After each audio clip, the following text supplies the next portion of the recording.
Hi everybody, this is Blossom, and today I want to start my video series with this introduction video for the Ogham.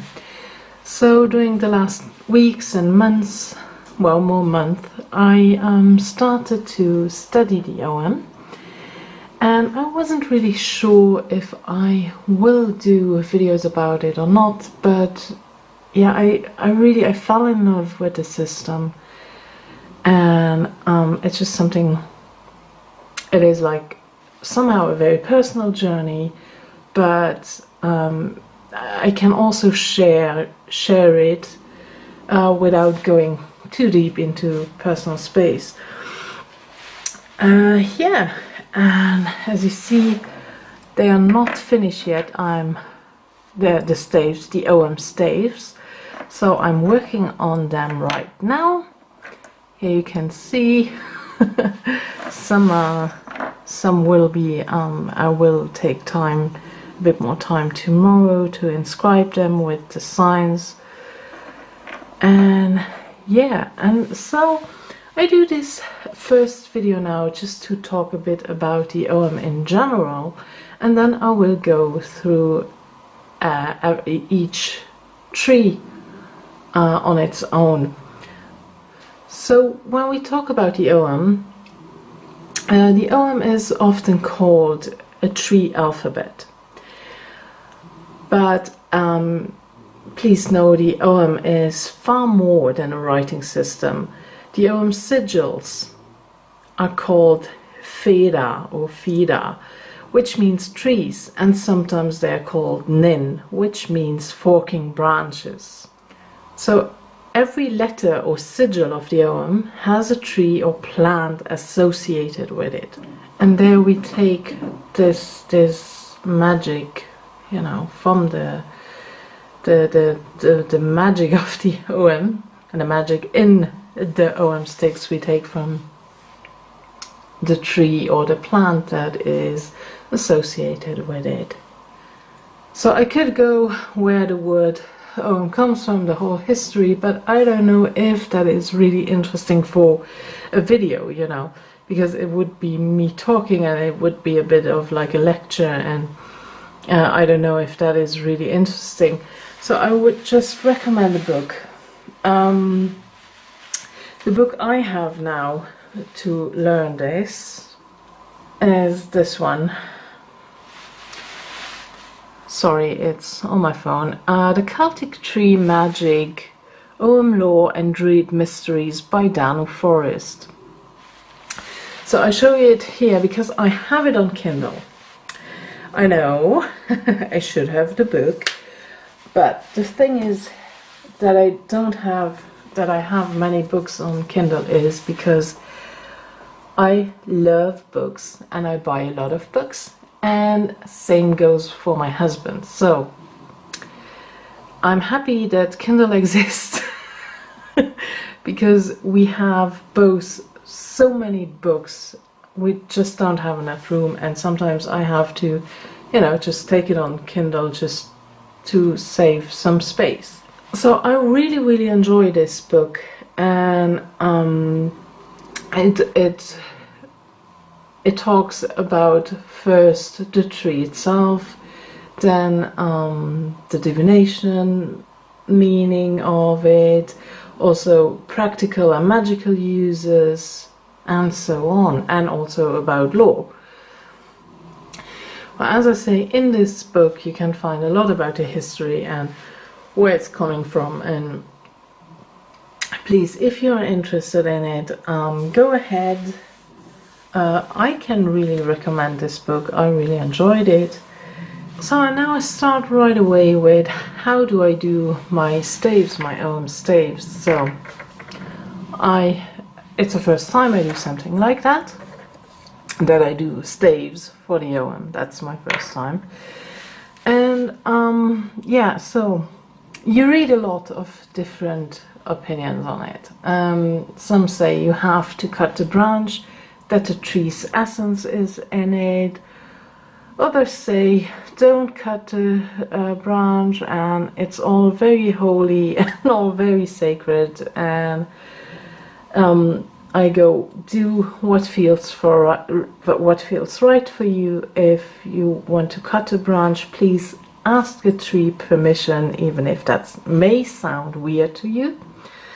And I would also say, after cutting a branch, or even if you just take a branch from the ground, leave an offering. That's the only two things I would suggest. For the rest, feel free, whatever feels right to you. But leaving an offering and ask permission, it just shows respect, and respect for the tool that you are using. And when you work with trees, come to good terms with the trees. Now, I would think so. So what I did, I picked up these branches. I didn't cut branches for the Ogham. I can go shortly into that. I never cut something down.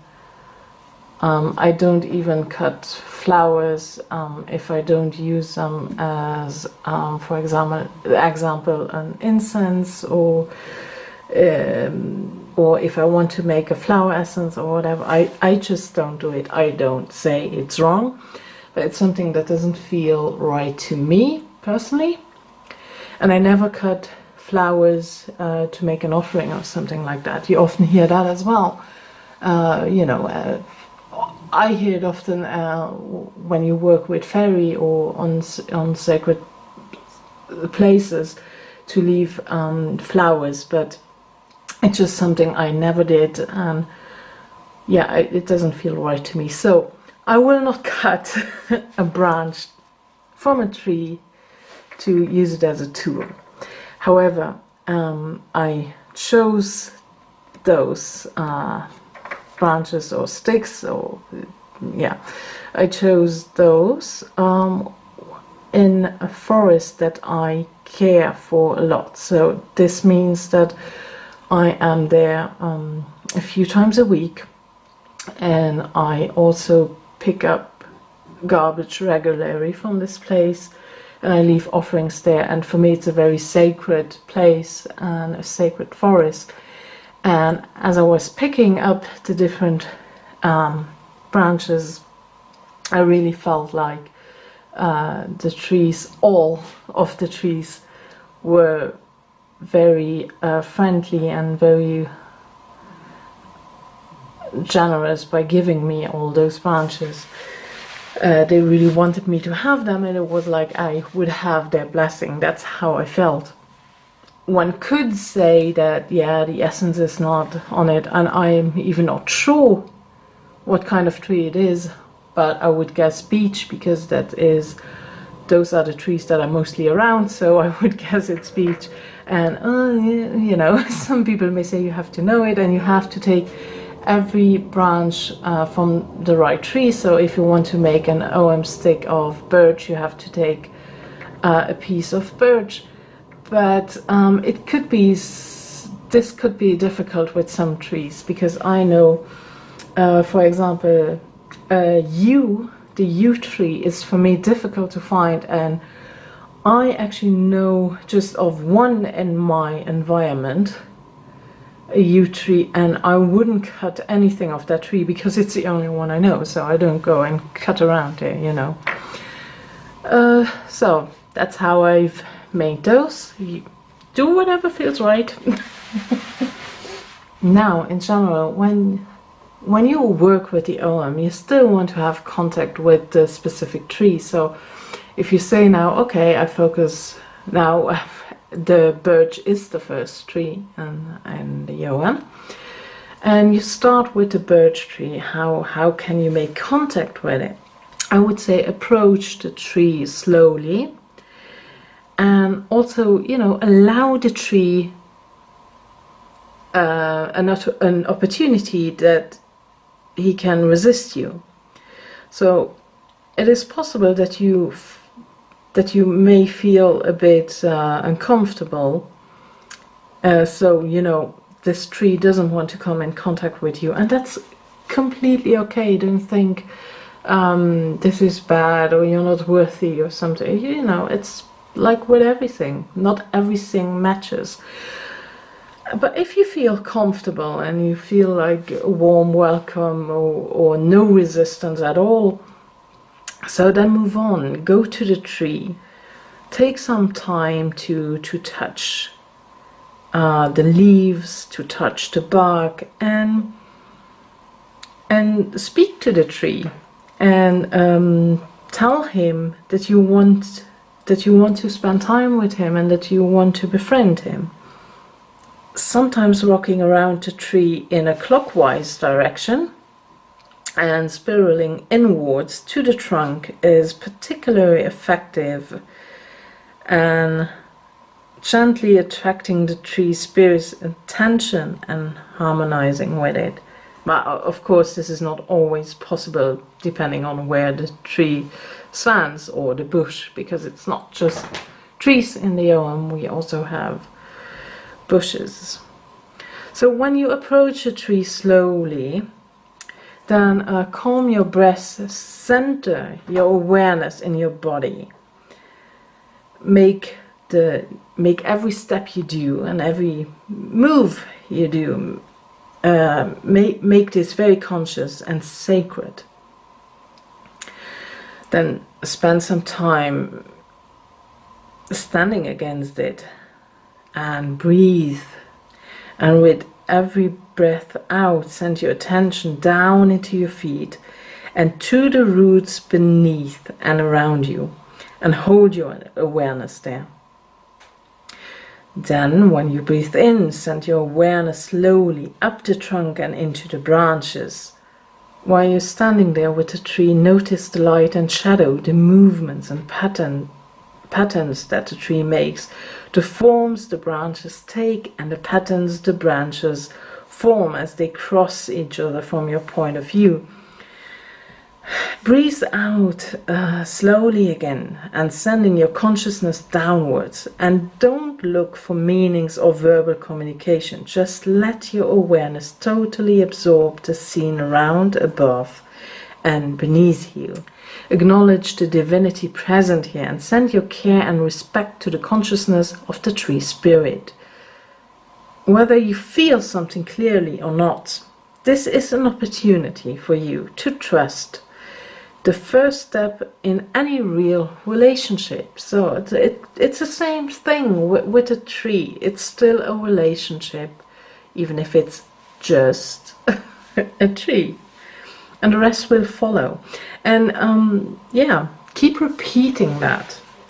Then you can of course also ask a tree to communicate with you. You can ask the tree what needs it may have, or how the tree wants to communicate with you. Ask that it guide you in your understanding of trees and tree spirits or other spirits of nature. Then pay really attention to any images you may receive in your mind's eye or inner vision, in addition to other promptings and feelings. This may be already the communication from this tree spirit itself. So maybe you will get answers or not at this point, but whatever it is, it's still important that you show the tree respect and willingness to give it attention, support and care, just as you would like to give and receive from any friend.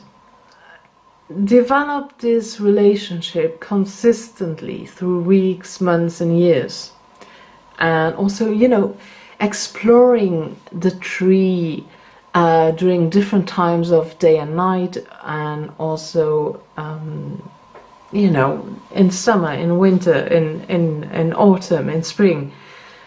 This is really, it is a long journey, I would say, but that doesn't mean you can't work before with the Ogham, but I think it's like a lifelong thing, lifelong learning, isn't it? Like with everything. Yeah, this is how you could make contact with a tree. So I started there because, I think that's a good thing, coming first into contact with the trees in general, and first seeking their attention before you actually work with the Ogham.